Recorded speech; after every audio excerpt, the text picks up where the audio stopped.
안녕하십니까, 김성구입니다. 오늘은 반야심경과 양자역학에 대한 제2부 강의로서, 이 강의 시리즈로서는 6번째이고 제2부는 공과 중도라는 이름으로서 시작이 되는데 제1부의 첫 번째 강의가 되겠습니다. 그래서 이 1강의 제목은 우선 빛에 대해서 고려해 보기로 했는데요. 빛은 입자인가 파동인가 하는 문제로서 제가 굉장히 천천히 설명을 드리겠습니다. 먼저 우리가 왜 양자역학을 공부하면서 그 반야심경과 결부시키는가 하는 문제를 여러분들이 생각을 해보셨을 것입니다. 거기에 대한 답을 먼저 말씀드리고 강의를 시작하겠습니다. 사실 불교가 우리에게 중요한 것은 우리가 바르게 수행하면 우리 삶의 질을 바꿀 수 있기 때문입니다. 그런 뜻에서 반야심경에서 우리가 알고 싶은 것은 어떻게 마음을 다스리고 어떻게 살아가야 하는 겁니다. 그 중요한 것은 삶의 태도거든요. 그러니까 어떤 양자각 지식이 아니라. 그런데 반야심경에서 말하기를 대뜸 행심 반야 바람일다시 조견오옹 개공 도일체 고액이라고 합니다. 그리고 이어서 말하기를 색불이공 공불이색, 색즉시공 공즉시색이라고 해서 일체 사물이 공이라고 설하거든요. 그러니까 사물의 실상이 공임을 깨닫는 것이 윤리의 핵심이라는 뜻입니다. 그러나 우리가 일상적으로 보는 사물은 공과는 거리가 멉니다. 공은 영기이체에 의해서 일체 사물이 다른 것과의 관계를 떠나서는 그 스스로 어떤 독립적으로 존재할 수 없으므로 소위 그것만의 고유한 어떤 특성, 그걸 자성이라 그러는데 자성이 없다는 뜻에서 하는 말이지만 이렇게 말한다고 해서 우리 머리에 공의 의미가 쉽게 들어오지 않습니다. 그리고 좀 더 쉽게 말해서 실체가 없다는 말로서 설명하더라도 공의 의미가 머리에 들어올 리가 없습니다. 그리고 그냥 없다는 말은 분명히 틀린 말입니다. 공을 가리켜서 그냥 없다는 말은 틀린 말이지만 반야심경에서 무아니 비설신의라고 할 때는 분명히 없다는 뜻으로 쓰고 있습니다. 그리고 이제 이 강의를 시작하면서 앞으로 살펴보겠지만 또 많은 불교인들이 경우에 따라서는 공을 무라는 뜻으로 사용합니다. 이러면 공이라는 의미가 굉장히 까다로워지죠. 분명히 공에는 없음이라는 의미가 있습니다. 그런데도 불구하고 또 그냥 없는 건 아니라 그러니까 굉장히 까다롭습니다. 그러니까 사람이 이렇게 까다로운 공의 의미를 이해하기는 쉽지 않거든요. 그러니까 그건 왜 그러냐면은 사실은 사물의 참모습이 그렇게 오묘하기 때문입니다. 그러니까 사물의 참모습이 오묘해서 그거는 우리가 그 마음 공부를 해서 불교인들 말할 때는 불법을 증득해야만 그 뜻을 알지만 사실은 깨달음이 없는 보통 사람들도 양자역학으로 이들 사물의 참모습을 살펴보면 공의 의미를 어렵지 않게 이해할 수 있습니다. 그게 바로 우리가 양자역학을 통해서 반야심경을 이해하려는 이유입니다. 이런 이유로 이 제2부에서는 처음에 양자 현상을 소개할 겁니다. 근데 여기에서 미리 여러분들의 강의를 드리기 전에 말씀드릴 것이 있습니다. 제가 이 양자 현상에 대해서 사람들한테 설명을 하면은 그 신기함에 놀란 사람들이 말하기를 양자역학이 참 어렵다고 말을 하는데 그 말은 잘못된 말입니다. 무슨 뜻이냐면은 제가 여러분들한테 양자역학의 이론을 강의한다면 그것은 어려울 수 있어요. 이론이니까. 그러나 여기서 설명드리는 것은 양자역학의 이론이 아니라 양자 현상, 즉 미시 세계에서 일어나는 어떤 현상을 말씀드리는 겁니다. 그러니까 본 걸 그냥 말씀드리는 거예요. 그러니까 본 걸 말씀드리니까 어려울 거 없죠. 근데 들어보면 양자 현상은 분명히 신기합니다. 여러분들이 이상한 나라의 앨리스라는 동화를 알 텐데 그 이 동화에 나오는 이 얘기는 정말 이상한 얘기만 나오거든요. 그런데 양자 현상은 분명히 이상한 나라의 이 앨리스에서 나오는 이 얘기보다 더 신기할 겁니다. 그러나 신기한 것과 어려운 것은 다른 것이죠. 이상한 나라의 앨리스에 나오는 이 얘기를 이해하려고 하면 분명히 여러분들이 어려울 겁니다. 왜냐하면 그거 이해하기 수 없는 거니까요. 그런다 아무도 이상한 나라의 앨리스에 나오는 이 얘기를 이해하려고 하지 않습니다. 아, 그냥 그런 얘기가 있나 보다 그러는 거지. 양자 현상도 마찬가지입니다. 미시 세계에서는 양자 중첩이라고 해서 전기 스위치가 꺼져 있기도 하고 켜져 있기도 한 것과 같은 현상이 일어납니다. 그걸 어떻게 이해할 수 있겠습니까? 여기 전기 스위치가 꺼져 있기도 하고 켜져 있기도 합니다. 그러면 여러분들이 그거 참 신기하네. 아, 그래? 이렇게 하면 그만입니다. 근데 그걸 왜 그렇지? 이렇게 생각하면 그때부터 어려워지는 겁니다. 그러니까 그렇게 생각지 말고 미시 세계에서 보니까 그런 현상이 관찰되더란 말이지. 그러면 끝입니다. 그래서 양자 현상을 이해할 수 있는 사람은 이 세상에 아무도 없습니다. 그것은 이해할 수 있는 것이 아니기 때문에 그렇습니다. 그래서 아인슈타인은 양자의 각을 강의하고 나서 이렇게 말했다고 전해집니다. 여러분이 내 말을 이해했다면 내가 똑바로 말하지 못한 것이다. 이해할 수 없는 걸 이해시켰으니까 그건 뭐 잘못한 거죠. 그리고 또 굉장히 뛰어난 물리학자 파인만도 이렇게 말했습니다. 아인슈타인하고 비슷한 말했는데 나를 포함해서 양자역학을 이해하는 사람은 아무도 없다고 내가 자신 있게 말할 수 있다. 이게 양자 현상인데 그러니까 어려운 건 아니죠. 이상할 뿐이지. 그러니까 이제부터 소개하는 양자 현상은 그냥 받아들이기만 하면 됩니다. 이해하려고 노력하지 않으면 어려울 것이 없어요. 제가 인도에 가서 여러분들이 생각지도 못했던 여러 가지 풍습이나 생활을 보고 말씀드리면 그게 어렵습니까? 양자 현상도 똑같습니다. 단지 내가 이해하기 어려운 그런 현상이 있다는 걸 그냥 받아들이기만 하면 돼요.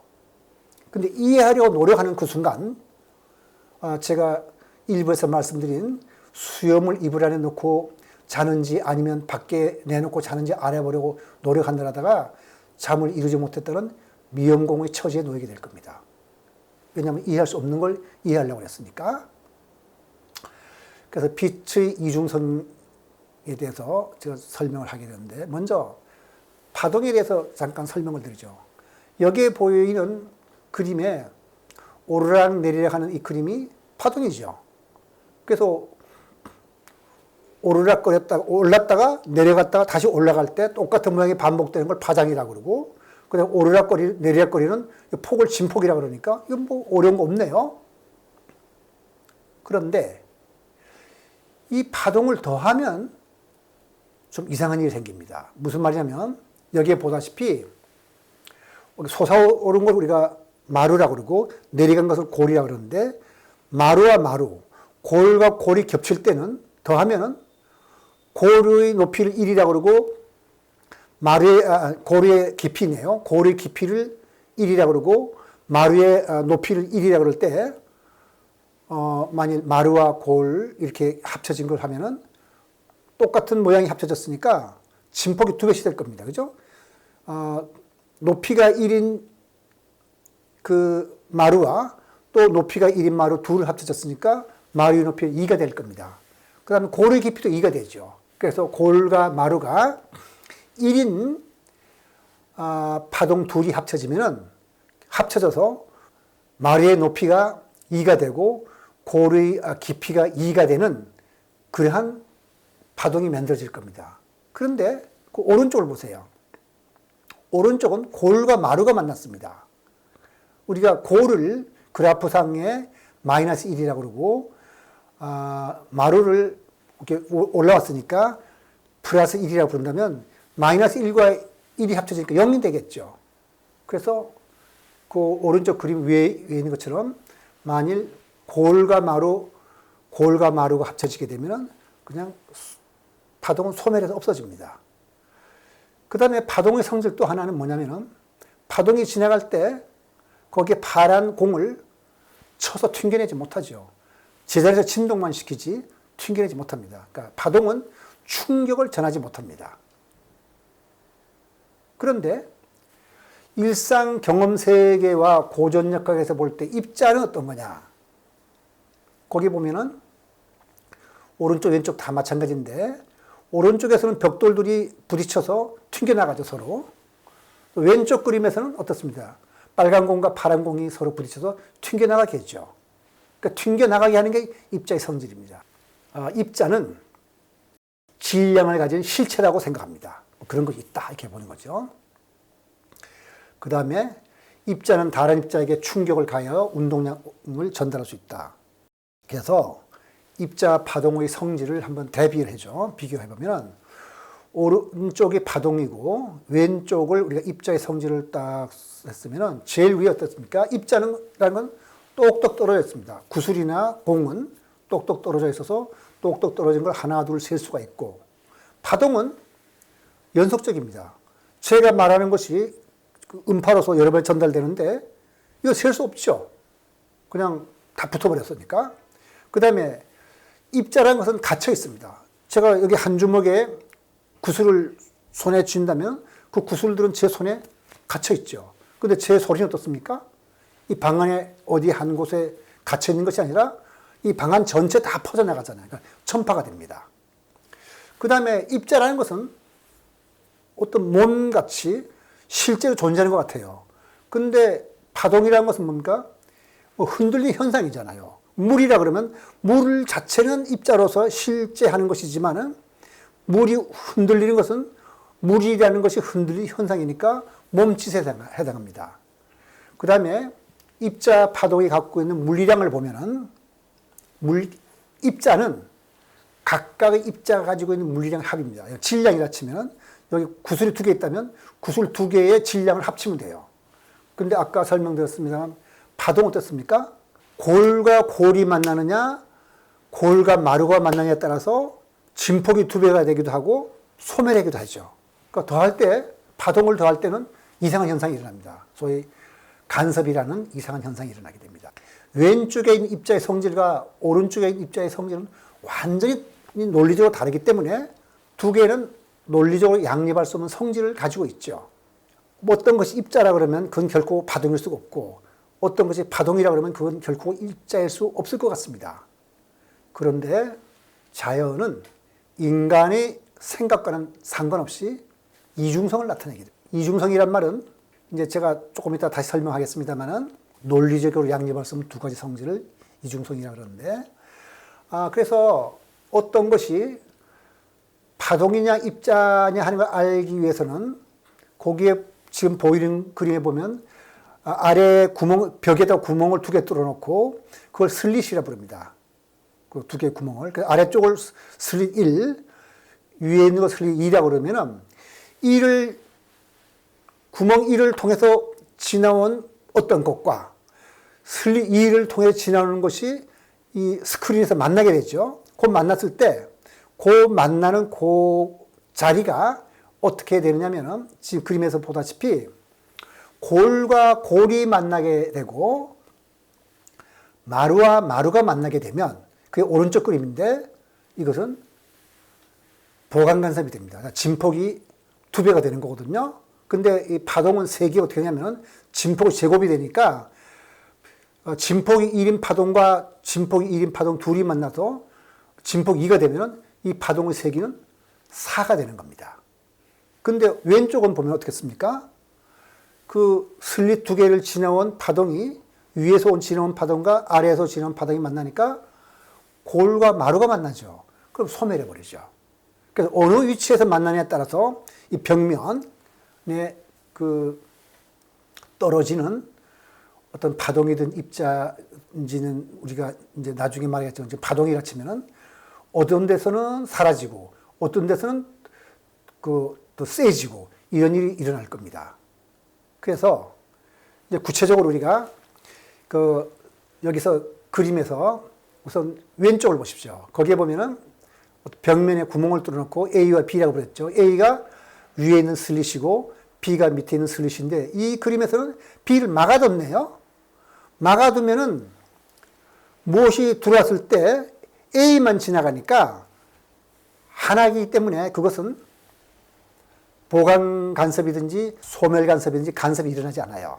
그래서 이건 여러분이 쉽게 생각해서 어떤 구멍을 뚫어놓고 밀가루를 한번 쏙 뿌려보세요. 그러면 그 왼쪽에 있는 그 빨간 선으로 이런 걸 치면 뭔가 소복이 쌓이겠죠.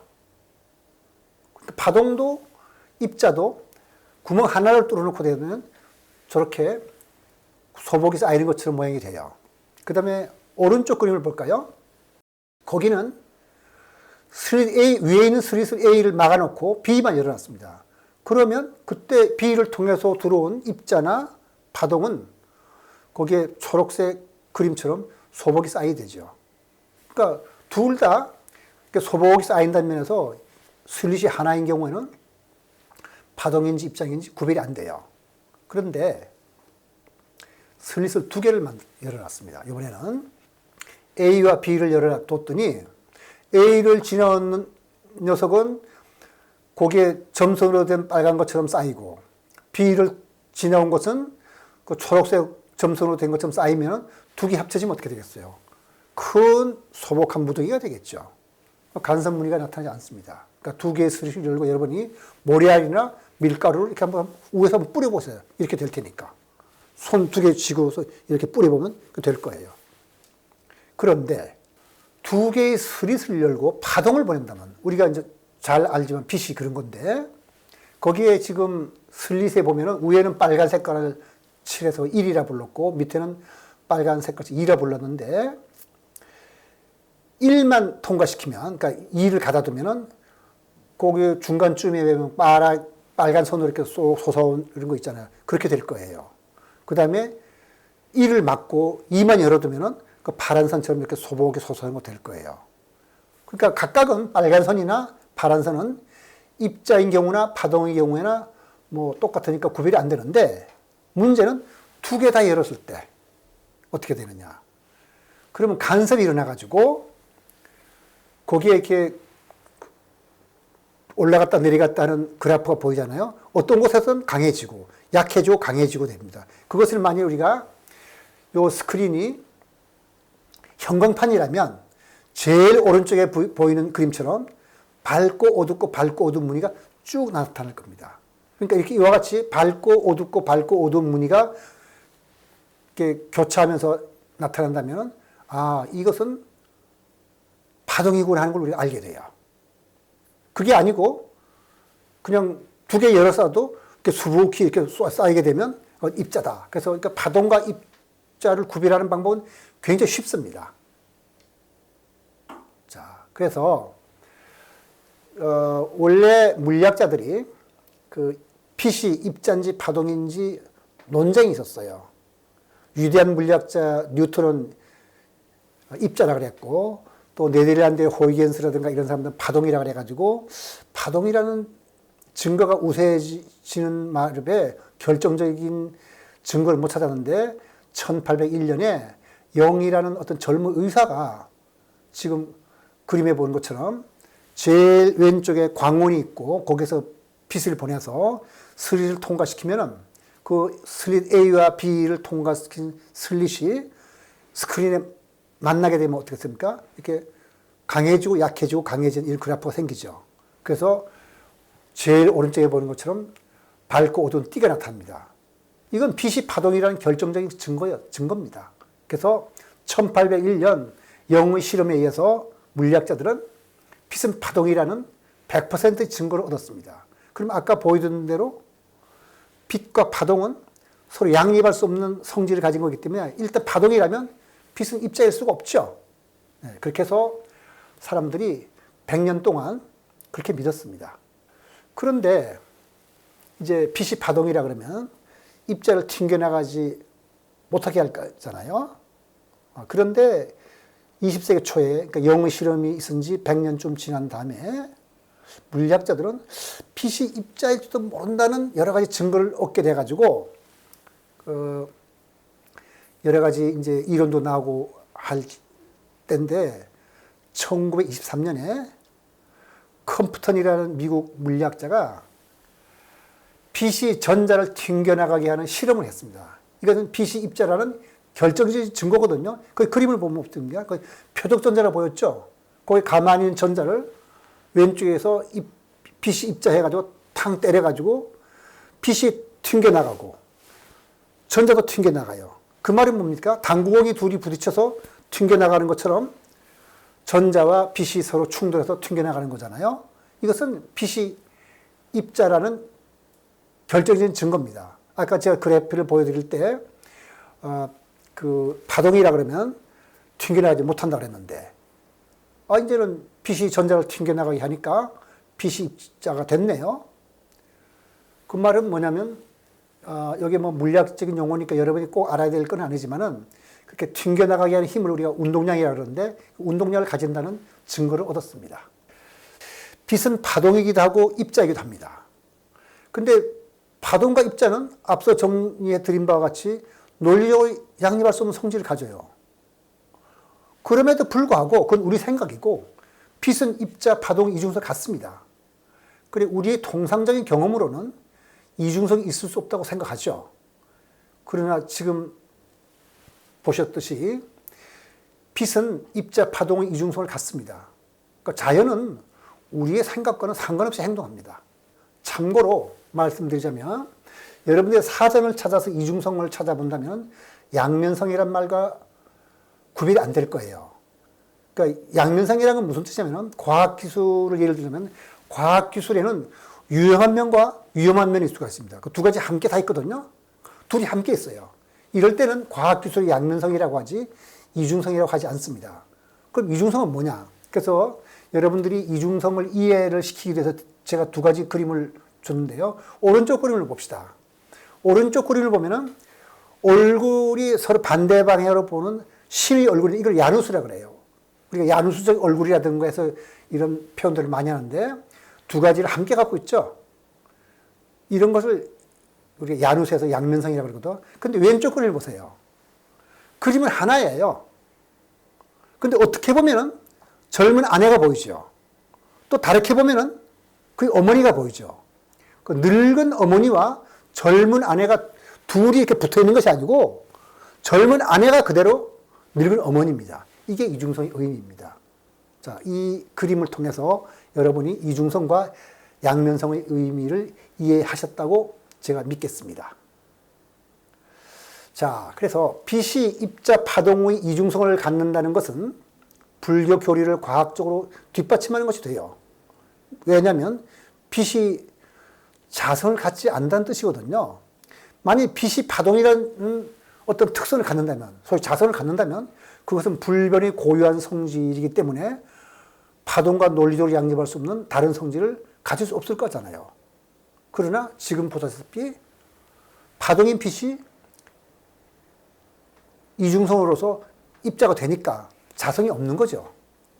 그러니까 파동의 성질도 입자의 성질도 모두 인간이 편의상 만들어낸 개념일 뿐 그것은 빛의 자성이 아닙니다. 그래서 일체 사물에 자성이 없기 때문에 초기 불교에서 무아, 나중에 대성불교에서는 그걸 공이라고 하는 겁니다. 그래서 이 강의에서는 빛의 이중성에 관해서 설명했지만 사실 이 세상 모든 소립자는 입자, 파동의 이중성을 갖습니다. 그러니까 이중성이 있다는 것은 자성이 없다는 것, 즉 실체가 없다는 것을 뜻하는데 이것은 윤리적으로 굉장히 중요한 의미를 갖고 있죠.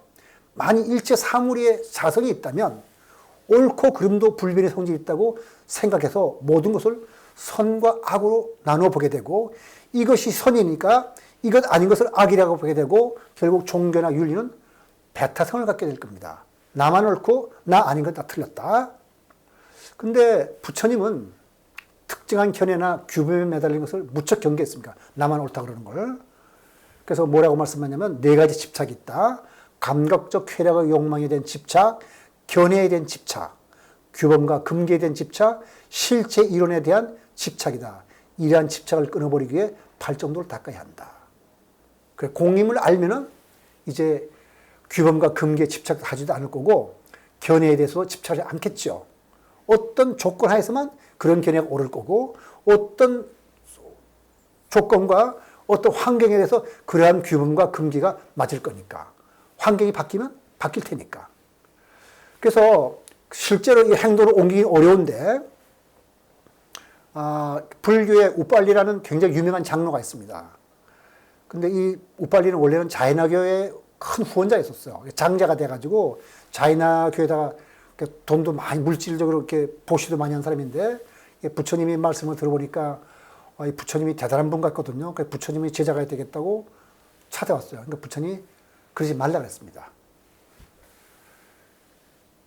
그러니까 계속 간청을 하니까 부처님이 뭐라 그러냐면은 그러면 자이나교의 수행자들에게 이전과 같은 보시와 공양을 계속해서 네가 베푼다는 그 조건으로서 내 제자가 되라. 여러분 자이나교는 자이나교도대로 그렇게 살아가고 그것을 옳다고 볼 수 있는 어떤 조건 하에서는 맞는 것이 있으니까 그걸 배신하지 말라는 거거든요. 이것이 바로 이중성이 말하는 중도 윤리적 의미입니다.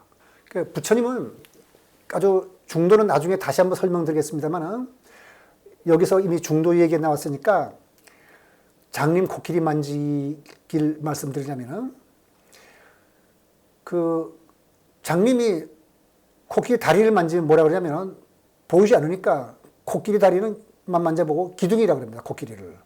근데 몸통을 만져본 장님은 아니야. 그럴 리가 없어. 코끼리는 벽이야. 이러고 코를 만져본 사람은 아니야. 그 코끼리는 뱀 같아.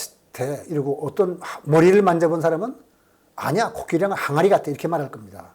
근데 그게 다 틀리긴 했지만 어떤 부분에서 맞는 거예요. 그들이 처한 입장에서는. 뭐가 틀렸느냐? 자기가 어떤 조건, 어떤 입장에서 맞다는 걸 모르고 이것이 절대 진리다 그럴 때 그게 잘못인 겁니다. 그러니까 부처님이 그걸 말씀하시는 거거든요. 그러니까 독성과 아집에서 벗어나 나와 다른 남을 인정하고 포용하는 거. 이런 마음가짐이라면 이 사람에게는 고통이나 스트레스가 없겠죠. 그게 조견, 오온, 개공, 도일체 고학이라는 말하는 첫 번째 의미입니다. 그래서 이것이 바로 이중성이 말하는 중도의 윤리적 의미고 이중성은 또한 실체 없음을 뜻하니 중도가 꼭 공이기도 합니다. 그래서 일단 양자각을 통해서 우리가 조견, 오온, 개공, 도일체 고액의 뜻을 한번 살펴봤습니다. 그러니까 다음 강의에서는 그럼 빛이 입자이기도 하고 파동이기도 하다면 이번에는 빛이 아닌 다른 소립자, 전자 이중성에 대해서 살펴볼 것입니다. 오늘 강의는 여기서 마치도록 하겠습니다.